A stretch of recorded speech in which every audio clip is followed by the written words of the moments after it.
మానస సరోవర్ యాత్ర ప్లాన్ చేస్తున్నారా? నమ్మకంగా సేఫ్ గా మీ కలల మానస సరోవర్ యాత్రని ట్రావెల్ టర్న్స్ తో నిజం చేసుకోండి. మరిన్ని వివరాలకు ఈ నెంబర్కు కాల్ చేయండి. నమస్తే రమ్మగారు. నమస్తే జయ. రమ్మగారు, మనము విజయ విక్రముల కథ చెప్పుకుంటూ ఉన్నాం. పూలబంతి అనే రాజకుమార్తెను చూసి ప్రేమలో పడ్డాడు విజయుడు. హంస ఏం చేసింది, రాయవారానికి ఉత్తరం రాయించి, నువ్వు ఉత్తరం రాయి, నలదమయంతుల మధ్య రాయవారం చేసింది మేమే, కాబట్టి మేము పనిచేస్తానని ఉత్తరం రాయించి పూలబంతి దగ్గరికి తీసుకెళ్ళింది. ఆ పూలబంతి కూడా ఆ ఉత్తరం చూసుకుని, నేను ఎంత మొదటి చూపులోనే ప్రేమించాను, మా కోట దగ్గరకు వచ్చేసేయి, రాత్రి ఒక తాడు వదిలి పెడతాము, నువ్వు అది పట్టుకుని పైకి వచ్చేసేయి అని ఉత్తరం రాసింది. రాసేసరికల్లా ఆ ఉత్తరం పుచ్చుకొని హంస అక్కడికి తీసుకెళ్ళి, ఈ ప్రయత్నం ఎందుకు, ఇదంతా వద్దు, మన దగ్గర రాక్షసుడు ఉన్నాడు, ఇంతకుముందు బ్రహ్మరాక్షసుడి దగ్గర ఉండేవాడు కదా జ్వాలాముఖుడు, అతన్ని పిలిపించు, అతని క్షణాల్లో నిన్ను తీసుకెళ్తాడు, తెల్లవారుజామున నువ్వు వచ్చేదాకా అక్కడే ఉండమని చెప్పు అని చెప్పి జ్వాలాముఖుడిని పిలిపించి జ్వాలాముఖుడు భుజాల మీద ఎత్తుకుని విజయుడిని అంతఃపురానికి చేర్చాడు. రోజు అంతఃపురానికి వెళ్తాం, తెల్లవారే మళ్ళీ జ్వాలాముఖుడితో వచ్చేయటం. తెల్లారేసరికి జ్వాలాముఖుడు వెళ్ళిపోతాడు, పగలు కనపడ్డు కదా. సరే ఏమైంది, ఈ అబ్బాయి వచ్చిన రోజు రాత్రి వీళ్ళిద్దరూ తెల్లవార్లు ఇద్దరు కబుర్లు చెప్పుకొని భార్యాభర్తల సమాగమాన్ని అనుభవించేశారు. తెల్లారేసరికల్లా ఈ రాజకుమార్తెకి స్నానం చేయించడానికి ఒక దాది వస్తుంది. వాళ్ళు రోజు బుట్టెడు మల్లెపూలతోటి అమ్మాయిని తులాభారం వేస్తారు, వాళ్ళ అలవాటు. పిల్ల బరువెక్కింది, వాళ్ళకి అర్థం కాలే, ఎట్టయిట బరువెక్కింది, రాత్రికి రాత్రి ఏమైంది చూస్తే రోజుకి ఒక రోజుకి పిల్ల సమాగమం వల్ల పెరిగిపోతుంది. పిల్ల పెరుగుతోంది. ఆవిడ 3-4 రోజులు చూసి రాజుగారికి చెప్పింది, రాజా నీ కుమార్తె ఎవరో పురుష సంగమంలో ఉంది, అమ్మాయి బరువు పెరుగుతోంది, నువ్వు చూసుకో. ఇక తెల్లవార్లు కాపలా పెట్టారు, విచ్చుకత్తులు పెట్టారు, ఎప్పుడు రాత్రి వచ్చేస్తున్నాడో వాడు తెలీదు. తెల్లారేసరికి 1/2 కేజీ 1/4 కేజీ పెరిగిపోయేది పిల్ల. రోజులు గడిచినాయి. ఒకనాడు ఏమైంది, రాత్రికి తను బాగా లేటుగా పడుకుని వీళ్ళు తెల్లవారుజామున మెలకు రాల. తెల్లవారేదాకా సూర్యోదయం ముందు దాకా ఉంటాడు జ్వాలాముఖుడు, వెళ్ళిపోయాడు. వీడు ఇక్కడే ఉండిపోయి సూర్యుని చూసేసరికి వణికిపోయాడు. అక్కడి నుంచి వెళ్ళటం కష్టం, దారి లేదు, జ్వాలాముఖుడు వెళ్ళిపోతాడు తెలుసు. వణుకుతూ అన్నాడు, మనం దొరికేశాము, పట్టుబడిపోతాము ఇవాళ మనం అని అన్నాడు. అనగానే పొద్దున్నే సూర్యోదయం అవ్వగానే కర్టెన్లు తీయటానికి వచ్చే దాసి అది వినేసింది. పురుష స్వరం వినపడుతోంది.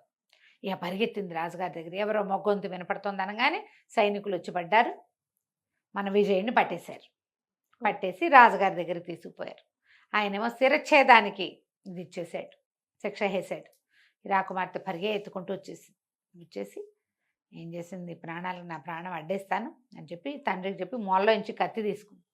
ఇతన్ని ఏదైనా చేసేటడితే ముందు నేను చచ్చిపోతాను అంటే రాజు అన్నాడు, ఎందుకమ్మా, నీకు ఇక్కడైనా మంచి సంబంధం చూసి పెళ్లి చేయాలనుకున్నాను, ఇతను ఎవరో కూడా తెలియని వాడితోటి ప్రేమ ఏమిటి నీకు అంటే, ఎందుకు తెలియదు, నాకు మనిషి తెలుసు,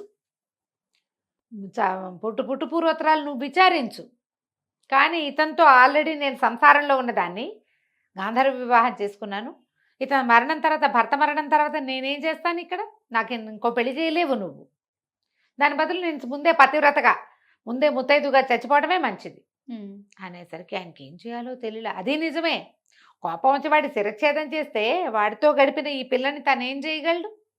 దాంతో ఆయన సర్దుకుని విజయుని ఆ సైనికుల దగ్గర నుంచి విడిపించి కూర్చోబెట్టుకుని, నాయన ఎవరు నువ్వు, ఏమిటి సంగతి సందర్భం అన్ని కనుక్కునేసరికి విషయం బయటపడింది.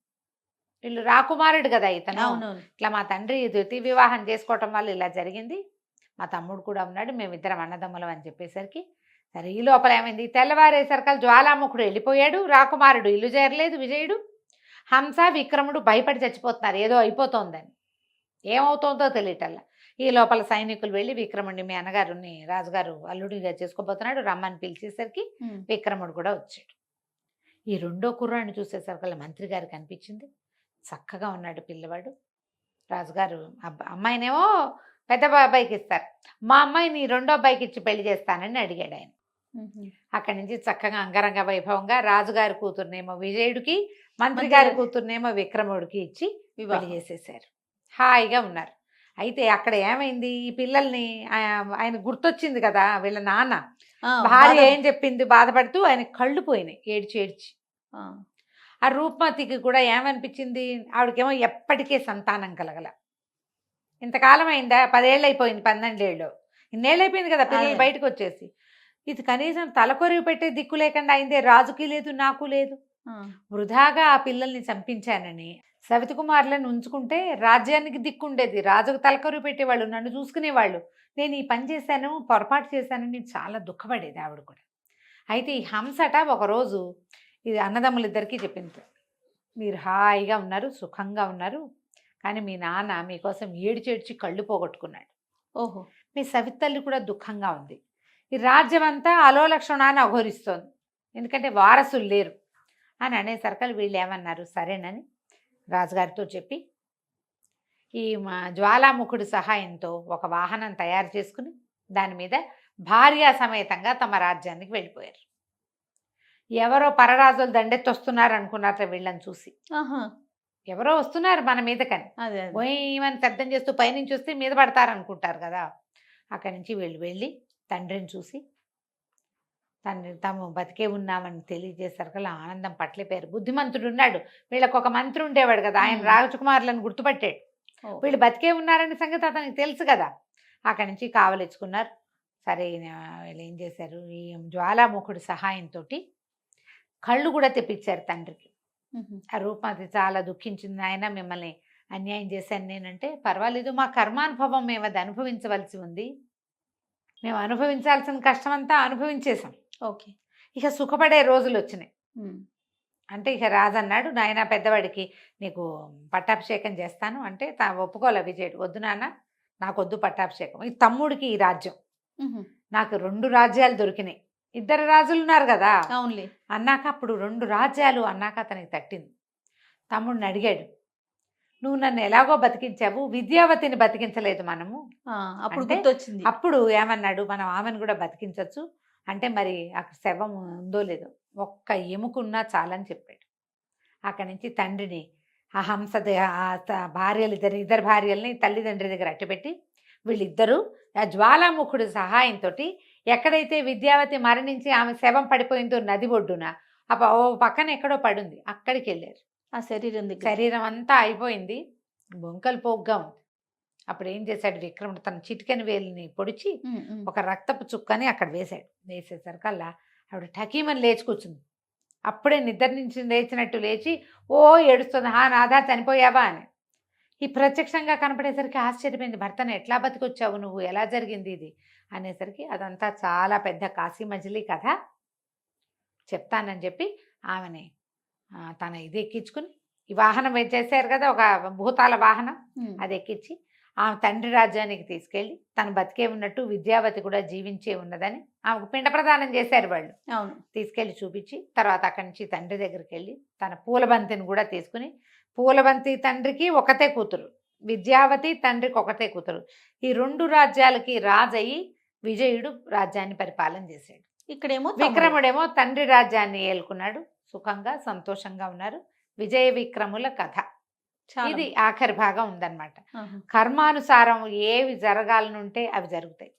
రాజకుమారుల్లో ఎప్పుడైనా సరే బాధకో భీతికో లేకపోతే డిప్రెషన్కో లోనయ్యి ఏ సూసైడ్లో చేసుకుంటే వాళ్ళ జీవితంలో ఇంత అద్భుతమైన రోజు వచ్చేదా? అవును, ఉంటుంది. ప్రతి వాడికి ముందు కాలం మంచి కాలమే ఉంటుంది, ఎప్పుడు కూడా ముందు వచ్చేవి మంచి రోజులే.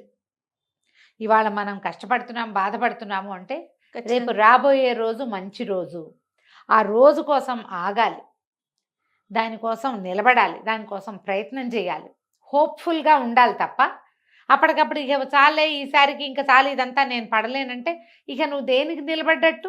అంతేగా. అపూర్వమైనది మానవ జన్మ, ఇంతకు ముందు లేదు, ఇక ముందు రాకపోవచ్చు. దొరికిన ఈ శరీరాన్ని కాపాడుకోవాలి, హాయిగా సంతోషంగా ఉండేందుకు అవకాశం మళ్ళీ వస్తుందని నమ్మి దాని మీద దృఢంగా ఉంటే వీళ్ళిద్దరు చూడు రాజకుమారులు, తండ్రితోటి చంపించాలన్న మాట అనిపించుకున్న వాళ్ళు చివరికి తండ్రికి ఆసరా అయ్యారు, ఎన్నో రాజ్యాలు సంపాదించుకున్నారు హాయిగా. కంచికి మనం ఇంటికి. రైట్ రమ్మ గారు, నమస్తే. నమస్తే.